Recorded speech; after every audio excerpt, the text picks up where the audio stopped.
So the Google Spreadsheet method is a method I had originally found from a guy named Ali Abdal, maybe around 5 to 6 years ago, while I was in college.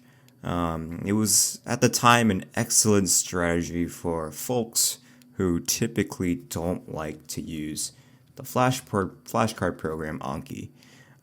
However, I would say that, if you haven't tried to use Anki yet, I would highly recommend trying out Anki first before using the Google Spreadsheet method, which I will explain in this video.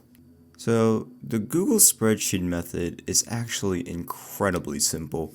It's basically two columns. You can imagine this is a spreadsheet here. You have column A, and then you have column B. Okay, it's two columns, A and B. Created on Google Spreadsheet. We use Google Spreadsheet just because it's easier to access anywhere and everywhere. And in these columns, you have a question, and then on the answer column, B, you have the answer, right? So you have question and answer.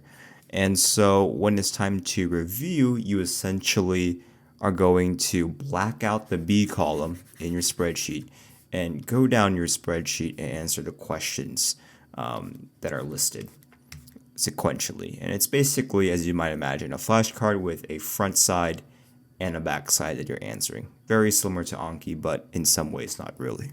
So what's the best way to actually use the Google Spreadsheet? How do you use it and where is it really useful? So in my opinion, the Google Spreadsheet is really best employed when you're doing things like Q banks, or even when you're on your clinical rotation, while you're ideally not in rounds, but when you have downtime, you want to synthesize some information. I think this is very, very powerful for that.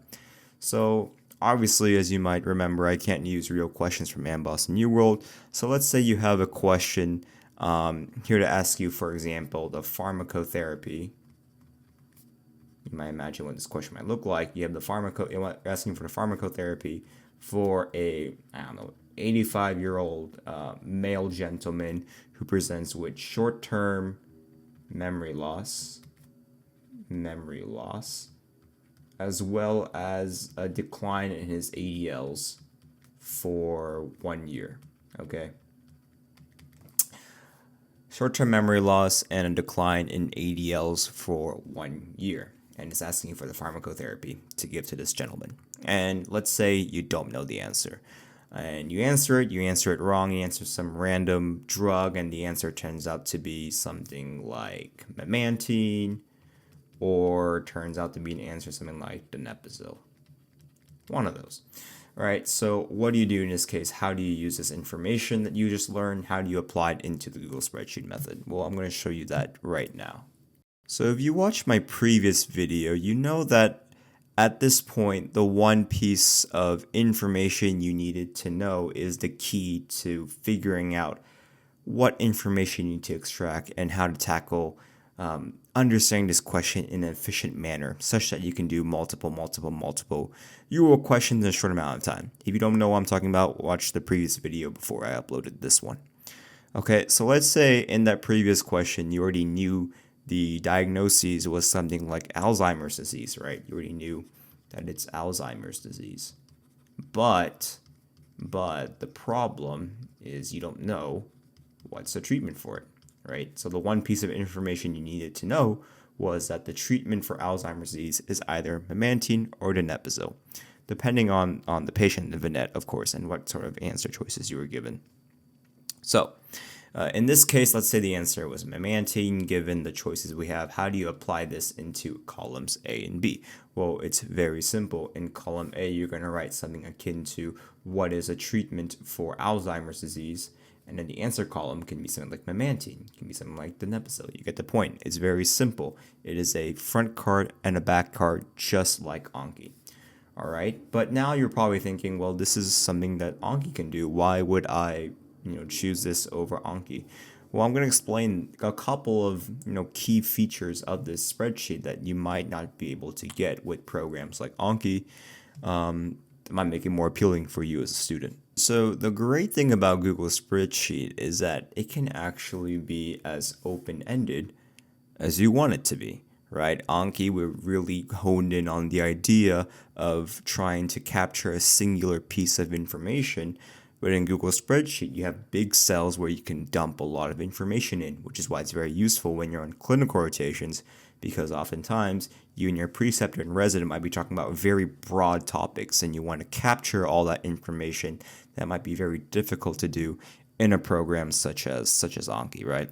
So one case where this might become very useful is when you're trying to learn, for example, the step-by-step algorithm that you might do in a stroke. So you can imagine that in column A, you might be thinking about phrasing it in such a way that asks like, what is the treatment algorithm for a stroke?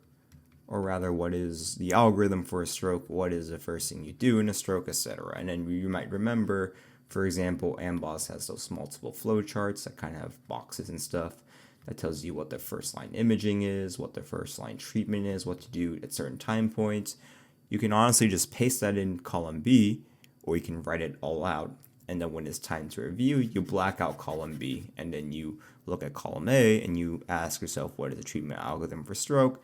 And then you recite whatever you can for column B.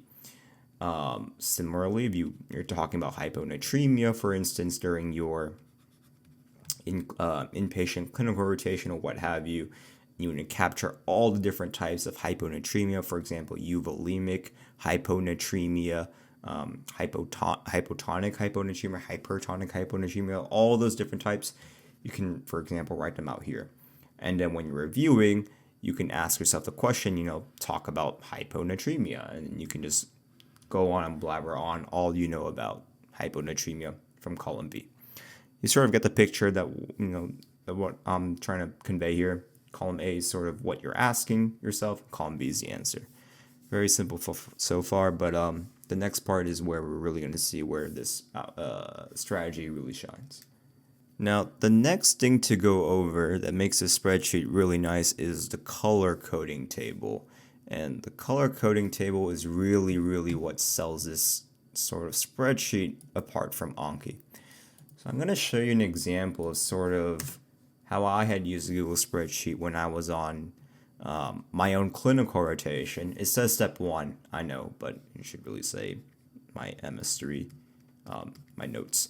But anyways, this is the way I kind of formatted it. I used Google Spreadsheets and had different colors representing different things. So for example, questions in column A that are highlighted in green, it means that I've reviewed them. They're I'm very knowledgeable and I'm very competent. I'm comfortable with answering questions if I get pimped on that or if I get a question on that from a QBank.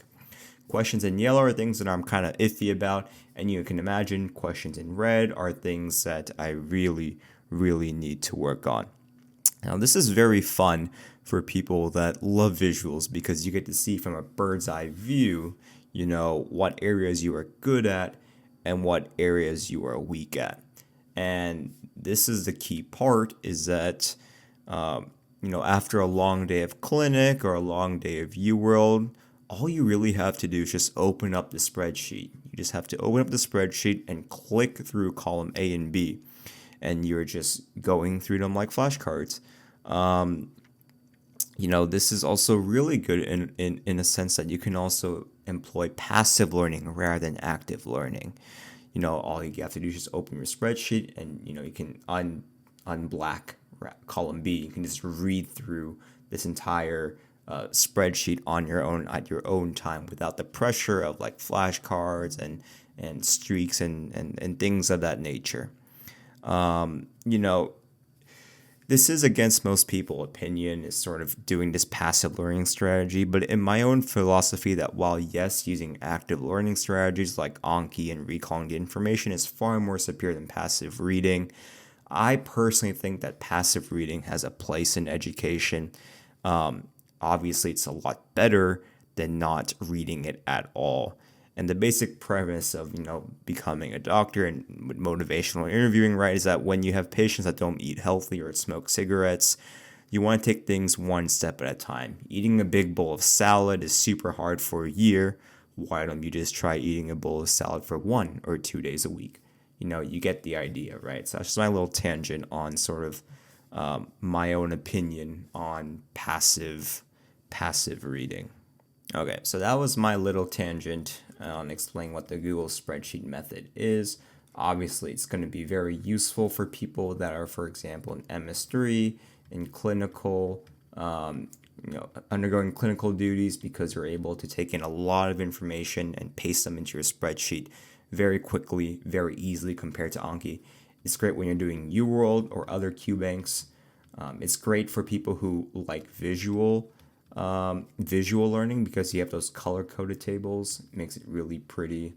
And when things are really pretty, you're just more prone to go back and review it. Obviously, it's great for people who just love passive learning or who don't do any reviewing at all, because reading your spreadsheets is a lot better than not reading it at all.